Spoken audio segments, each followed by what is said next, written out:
আমি সাধন কুমার বণিক, সুপ্রিম কোর্টের আপিল বিভাগের আইনজীবী ও প্রাকৃতিক চিকিৎসা ব্যবস্থা নিয়ে চর্চা করি।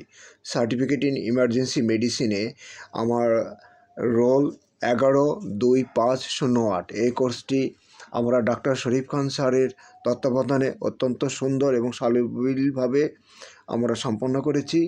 তিনি আমাদেরকে অতি যত্ন সহকারে কোর্সটি সম্পন্ন করিয়েছেন। সেই জন্য শ্রদ্ধেয় স্যারকে আমরা ধন্যবাদ দিচ্ছি। আজকে আমি প্রাকৃতিক চিকিৎসা মানসিক স্বাস্থ্য সমস্যা এবং এর প্রাকৃতিক প্রতিকার নিয়ে 2-4টি কথা আলোকপাত করব।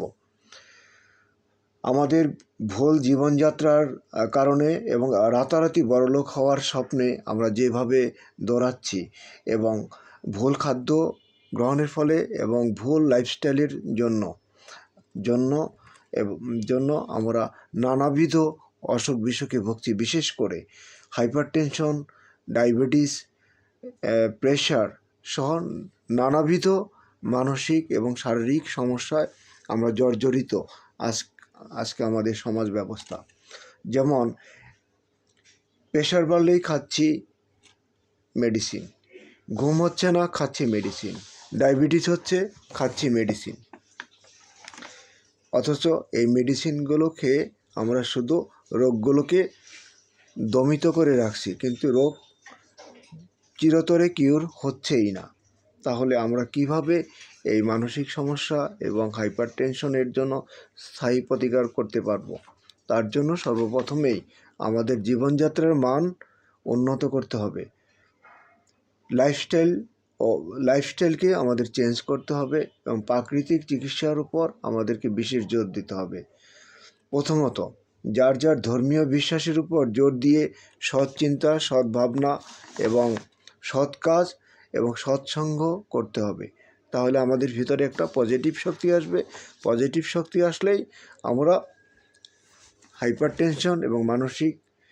হাইপারটেনশন দূর করতে পারবো এবং মানসিক টেনশন আমাদের দূরে থাকবে।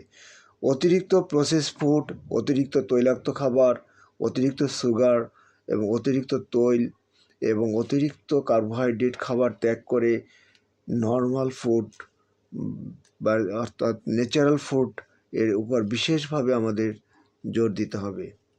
যোগা, প্রাণায়াম, মেডিটেশন এর উপর আমাদের বিশেষভাবে জোর দিতে হবে। তারপর লাইফস্টাইল চেঞ্জ করে আমাদের সর্বোপরি ভেজালমুক্ত খাবার খেতে হবে এবং প্রাকৃতিক খাবারের উপর আমাদেরকে বিশেষভাবে জোর দিতে হবে।